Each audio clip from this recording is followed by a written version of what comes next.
যে আমার ভিতরে খারাপ আছে বা আমি খারাপ জায়গায় আছি বা আমার খারাপ মনোভাব আছে বা আমার খারাপের কোন চিহ্ন আমার কাছে আছে, এটা কাউকে বুঝতেই দিব না।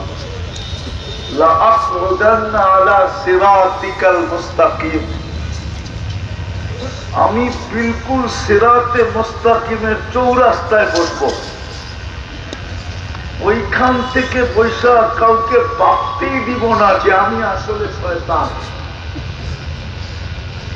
আমি যে কোনো খারাপ ব্যক্তি, এটা কাউকে ভাবতে দিব না, চিন্তা করতে দিব না। কেননা আমি বসবই এমন জায়গায়, চোরও যদি মসজিদে বসে থাকে তো মানুষ মনে করে ভালো মানুষ, নাইলে মসজিদে কেন বসে আছে? মসজিদে তো ভালো মানুষ বসে। বিদায় ও আল্লাহকে বলে আসছে আমি কাউকে সুযোগ দিব না আমার ব্যাপারে উল্টা পাল্টা ভাবার সুযোগই দিব না। আমি হেদায়েতের চৌরাস্তায় বসবো। আপনি প্রশ্ন করবেন ওইখানে বৈশাখ গোমরা করবে কি করে? তাইলে একটা উদাহরণ দিই। ও বলে আমি ওইখান থেকে বৈশাখ তাস্কিল করবো। তাস্কিল তাবলীগালারা তাস্কিল করে না?